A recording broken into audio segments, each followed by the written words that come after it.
This whole theme today is about unlocking the potential of LED. So Mike talked about what worries people, and these are very valid concerns. And what Mike did was he talked about solutions that can help us to overcome the issues of things like depletion of natural resources and greenhouse gases. He talked about invention. And I'm talking about invention and innovation. You know, they come with worries more than the tech. It's not enough just to understand how the products are made, even how you apply them. There's a whole raft of other issues in the industry that are hung around the technology. There's legislation and guidance. They're two opposite ends of the spectrum, sometimes confused. And then there's initiatives and support, and we'll talk a little bit more about what initiatives and support really mean. So I've got 25 minutes today, and I wanted to break this presentation down into the real top line. It's a taster of all these various aspects. And like a taster menu in a restaurant that might cost you 50 or 60 quid, this is going to be free. So even if it doesn't quite reach your taste buds, at least you don't feel ripped off from the money side. So I'm going to look at it in 4 different areas. 1, building regulations in England and Scotland. DIM 2, and the ERP phase out. IEC specifications, Mike already touched on it, but this is going to be from a commercial aspect. A little confused group called Zaga. Some of you may have heard of them, some of you may not, but I think it'll be enlightening for a lot of people. And then finally, talking about financing. So, as I say, each one of those papers could give you at least half an hour on each, and I've got 25 minutes, so it's going to be top line. It's just going to be a helicopter view. If you don't know about these things, perhaps it's time to learn more about it. If you do know about it, it might stimulate some further questions. And as Mike already said, we're going to be here till 9 o'clock. And from this, you'll be given a resources pack. And also in the future, you've got contacts at Philips who can help you with these further questions. Myself, your local sales, key account managers, and so on. So I'm going to start with building regulations. Why do you need to know about them? Well, let's face it, building regulations, particularly where lighting is concerned, set a whole set of values which your products that you want to specify or use have got to meet. That's why it's my starting point. But I'm not going to assume that everybody in the room knows what building regulations are or have been able to stay awake long enough where they've been trying to learn about them to actually get the full picture. So they define what projects amount to building work, which means a building inspector has to get involved. What makes these subjects to building regulations. They specify exemptions, and they also let you know how to get involved with building inspectors. In Scotland, it's the technical handbooks 0 to 7, and in England, it is the building regulations parts A to P. Now, before we come on to the energy and the lighting part, it's worth reviewing, particularly for people who aren't familiar with building regulations, what they do. They provide for the health and safety of people. They provide access facilities for the disabled through design and construction.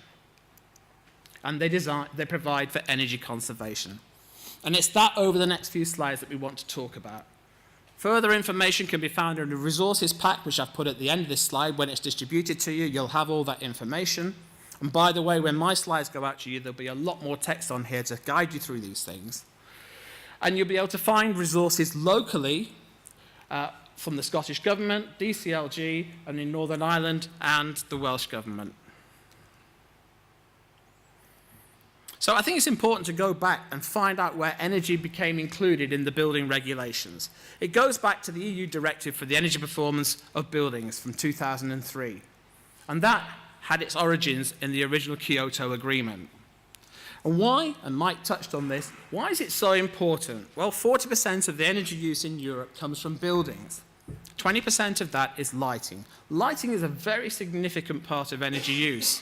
And when we go on later on to talk about Green Deal, for example, the fact that it's been overlooked in the domestic sector, when you look at figures like this, makes it all the more bewildering. But we'll talk about that later.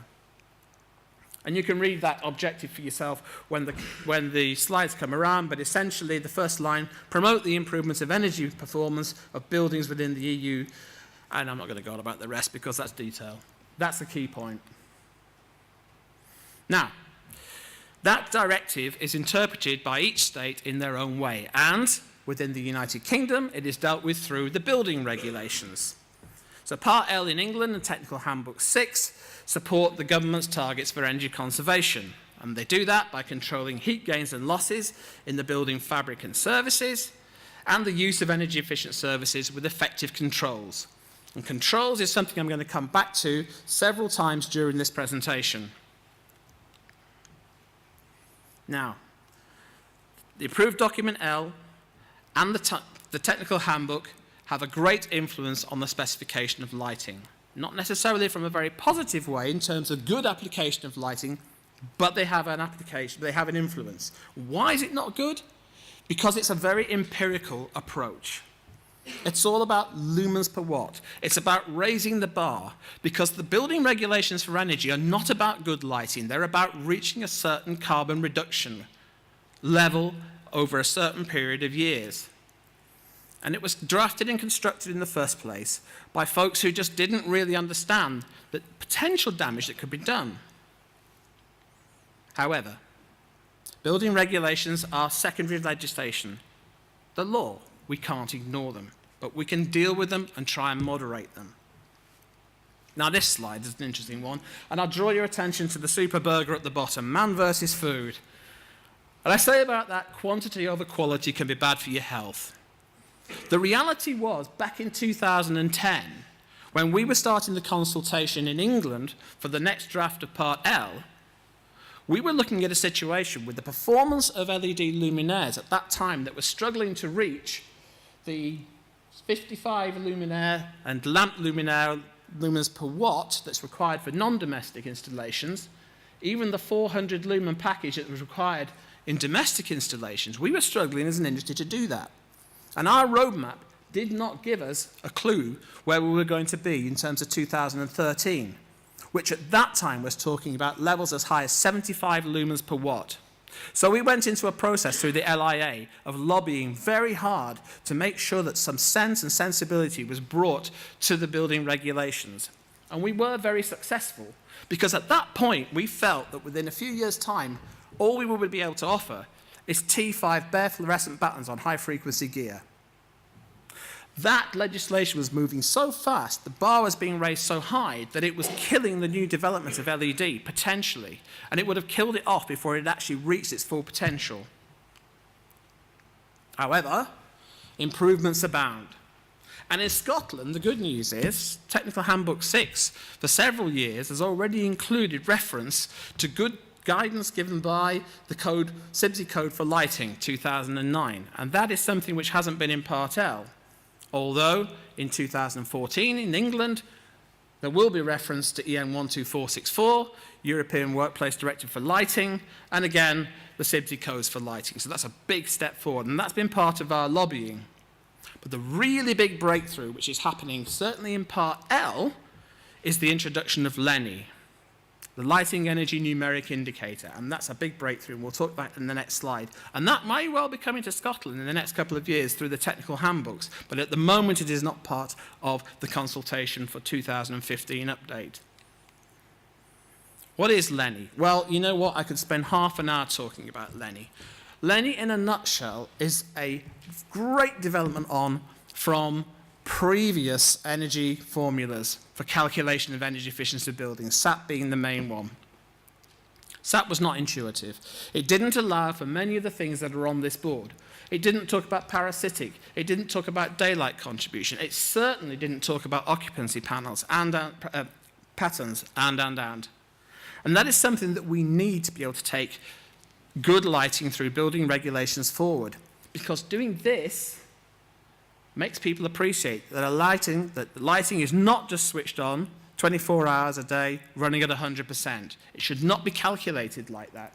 But when you do have that attitude, that's how you end up with the empirical lumens per watt, with at least some civil servants can get their heads around. And that is not a good place to be for the health and well-being of the users and for everybody involved in the value chain in lighting.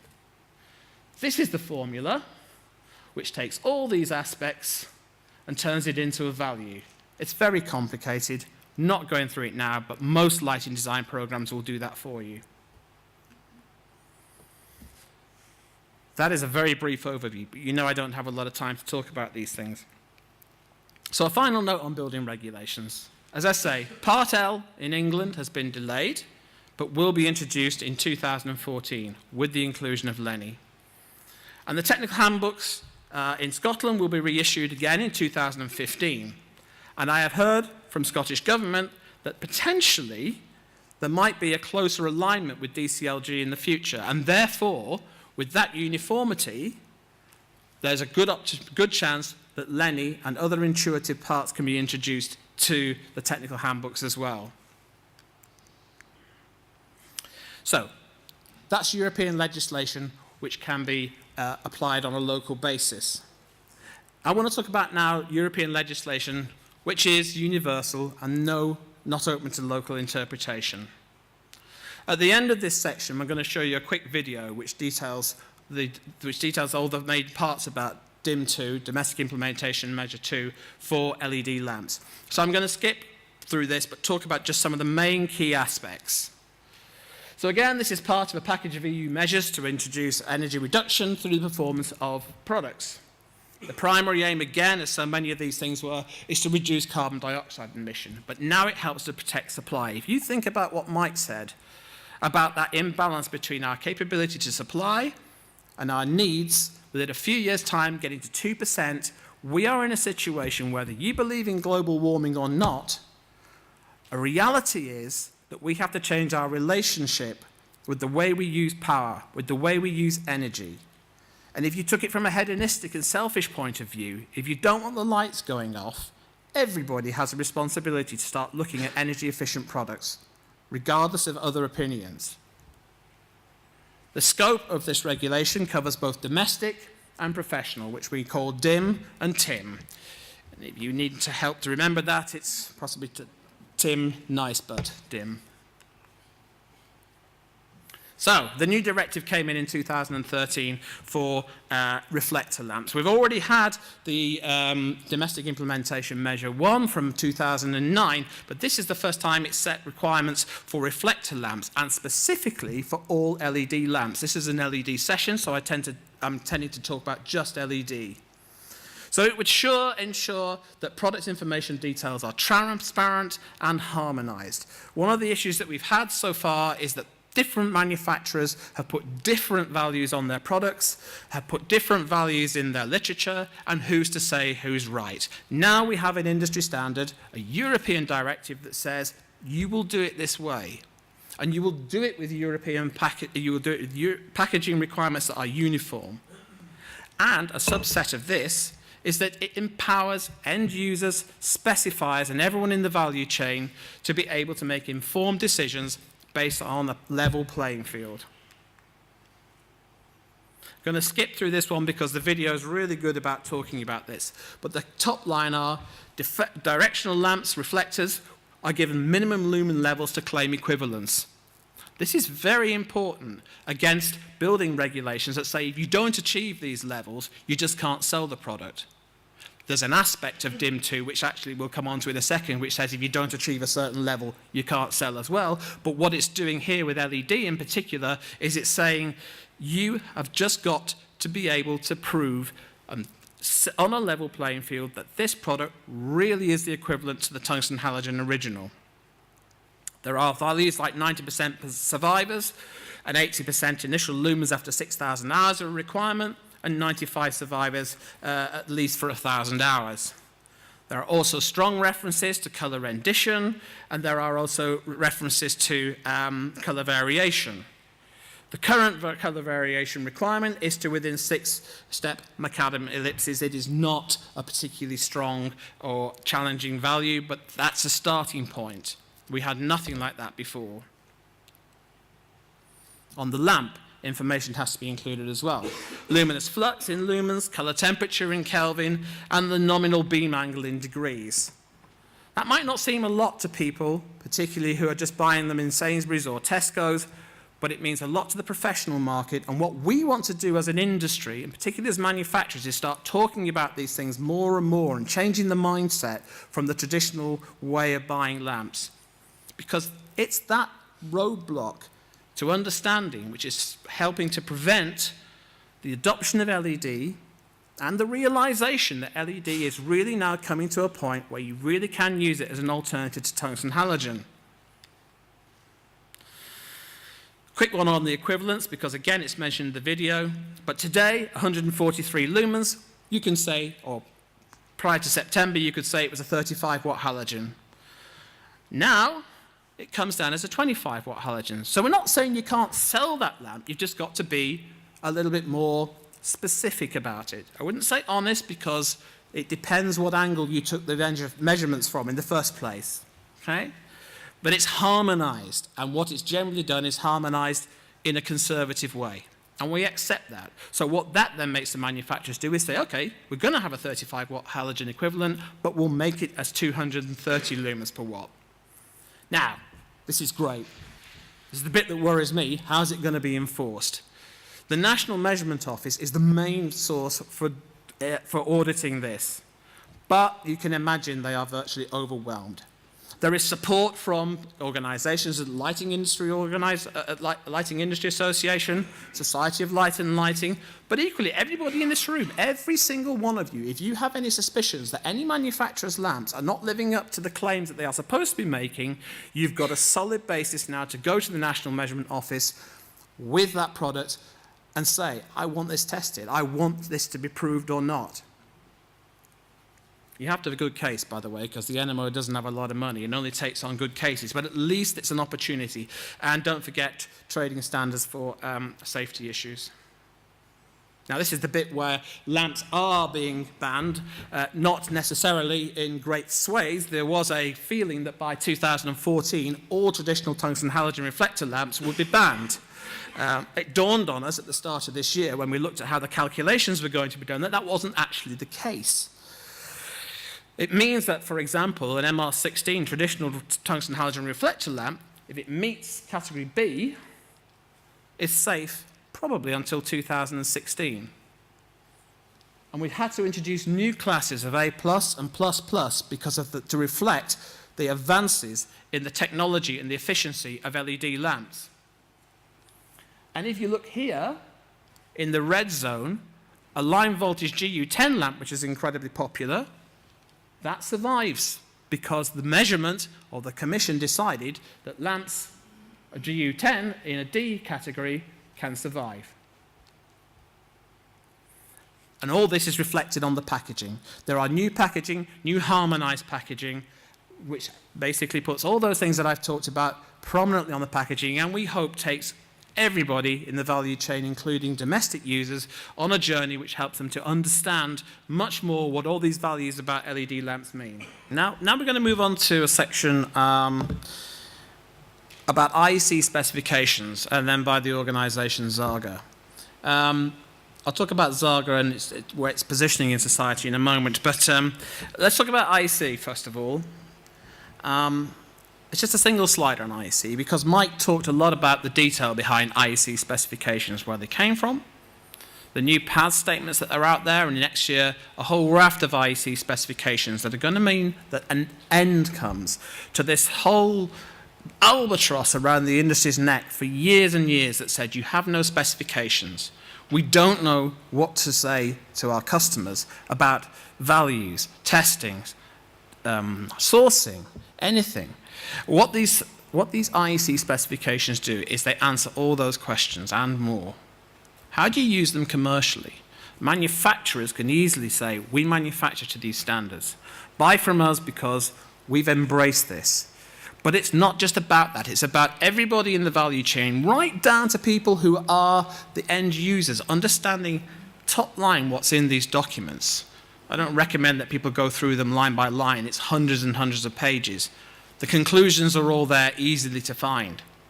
But it's very, very important if you want to unlock the potential of LED and not put yourself at risk that you work with manufacturers and specifiers, ensure that your facilities managers understand the top line benefits of working with products and manufacturers who work to these IEC standards. This is the sort of thing that really unlocks the potential. There is a lot of LED out there today being installed right now in major installations around the country, which shocks me and continues to give LED a bad name. If you don't want to be involved with that and you want to see LED go forward to a successful future, working with these specifications is absolutely essential. And I'm very pleased to say that Philips absolutely embraces these IEC standards and will be producing, and is already producing, products to these standards. And that's a reassurance which I think is very important. So that's standards. Now we come on to this area called Zaga. You've got a whole raft from companies over here and their own personal standards for quality and design, right through to legislation, standards and then legislations like the building regulations. And then you have this kind of support area. It's a kind of standardization, but it's not at the level of IEC. And one of the most, shall we say, controversial ones and famous ones at the moment is Zaga. Mike talked about replaceable light modules, and indeed light modules are replaceable in many cases and in many ways, and have been for some time.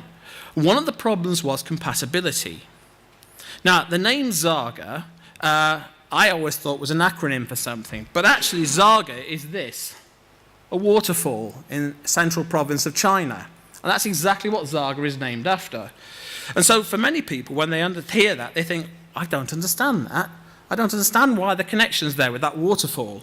It also has to be said that when people start to look at Zaga, they say, I don't actually understand Zaga either, so maybe there's some connection between the way the name was created and the way it's constituted. But it's a global organization. It's been going since 2010, and it's got 266 members, full and associate. The majority, I would say, are associate, which is probably something to do with the fact that the fees are about 100 times cheaper to be associate, but nevertheless, it appeals to an awful lot of people. It aims to make LED light sources interchangeable, and that's a dangerous headline because everybody thinks, whoa, interchangeable, that's great. Future-proofing. You'll see in a second that that's not necessarily the case at all. The specifications are purely for mechanical, thermal, physical, and photometric. And by photometric, we just simply mean the cone. The main beneficiaries of this are OEMs and sometimes end users, but it's really the OEMs because they get a reassurance that if they have a design for their luminaire with a physical fit, if the supplier of that module cannot supply in the future, they will at least be able to go somewhere else and get a same physical fit. But that's about as far as it goes. But Zaga tests and issues certification, allows people to use a logo via accredited test houses, and as long as they have been manufactured to the accredited Zaga books. So what is a Zaga book? Well, in this case, we're not going to go through every detail, but essentially what it is it's a growing list of different designs of LED module, which if you buy into that specification, that physical specification as a module manufacturer, put your product on the market and say, these are from book 5, these are from book 8, the OEMs know exactly the physical dimensions that they will be buying and can fit those without any further testing into their housings and attach it to the gear that they have from a mechanical perspective. So that is from the footprint of the screws, from the connection from the gear to the module. But we really have to understand Zaga. And I have this page here because I receive on a regular basis a lot of inquiries about Zaga, which show to me that people are very, very confused about it and its function. Zaga is not a quality mark, although people are starting to think that it is. It's not a standard for performance, quality, safety, visual effect of light, and I mean by that color rendition, Kelvin, so on.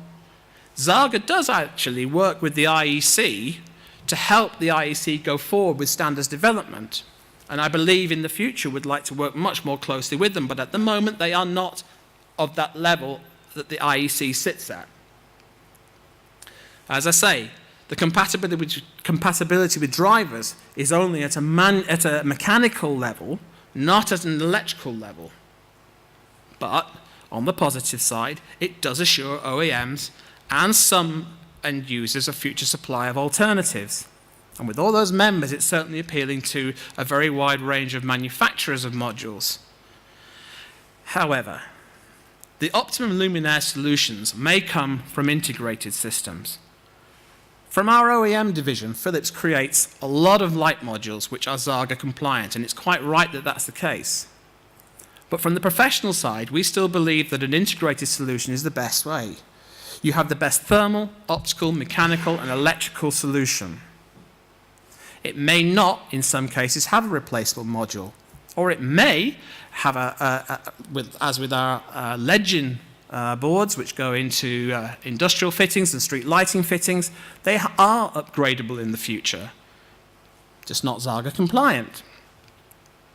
So understanding Zarga is key to its proper use. But if someone comes to you and says, I need the product that you specify for me or supply to me to be Zarga compliant, I would ask that you ask that person why you really want that. What part of the Zarga compliance do you want? Mike had this slide up. He said, how do you justify the cost? Well, I prefer to say, how do you ease the cost? Let's have a look at a quick one, enhanced capital allowances. They're a financial incentive from the government to invest in energy-saving products. We've had a few questions on this. Does it belong to the Electrical Contractors Association, Select in Scotland? Well, no, it doesn't, of course. What worries me about questions like this is that people don't understand initiatives like this, and they go off shooting from the hip, and goodness knows what they're telling their clients as well.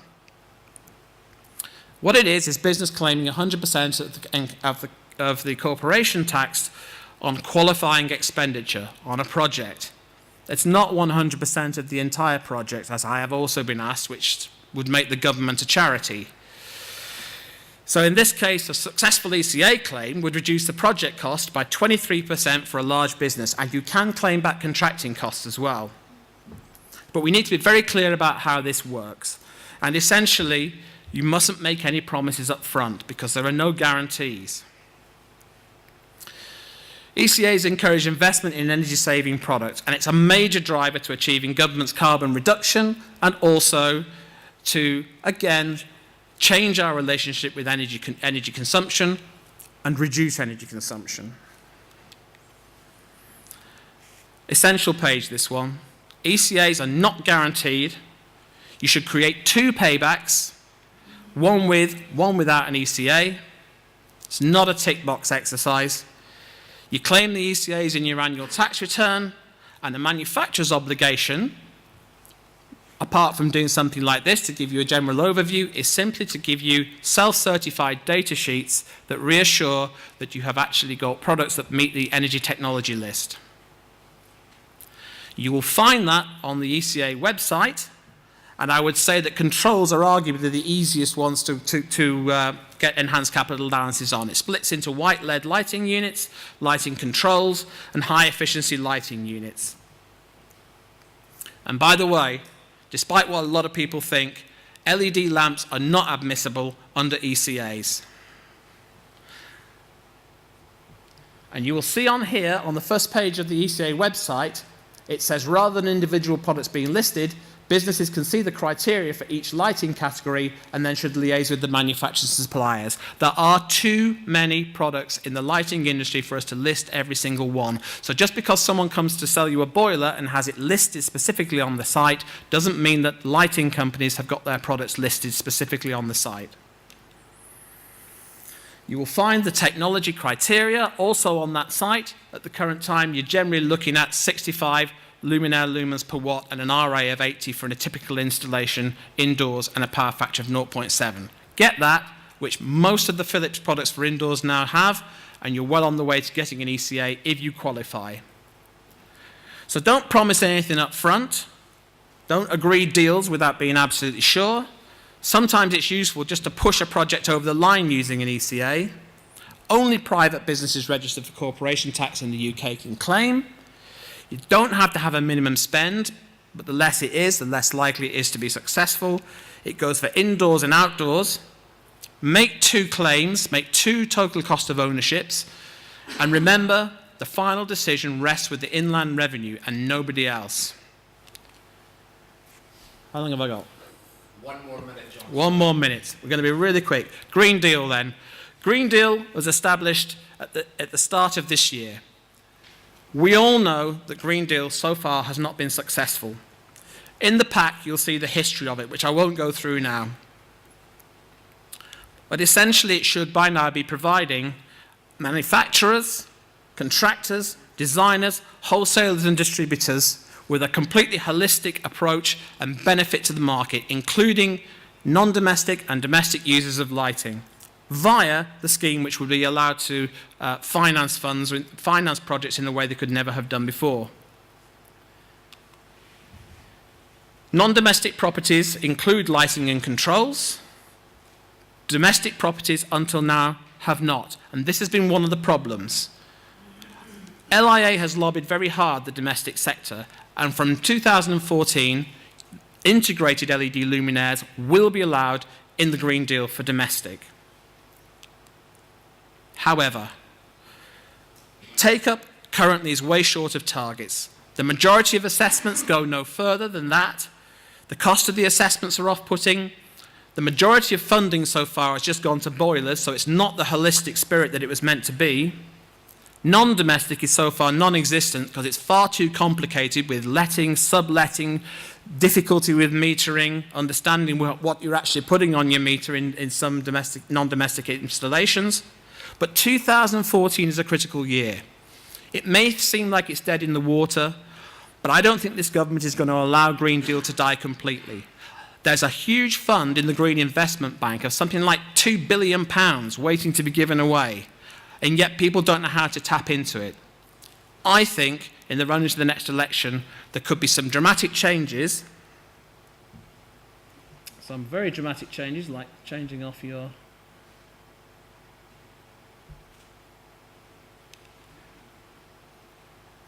Changing your slides when you didn't mean to, and it's well worth everybody in the value chain keeping an eye on that.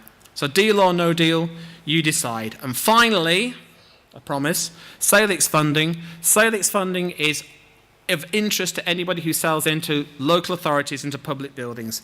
It's great for NHS trusts and universities. The only problem with Salix funding is it's patchy. The Salix funding builds up, it's made, it's released, and you have to apply for it. But if you're involved in it, it's worth helping and supporting those customers and clients of yours who work in this sector, local government, hospitals, and so on. There are 2 funds and 2 ways of operating it.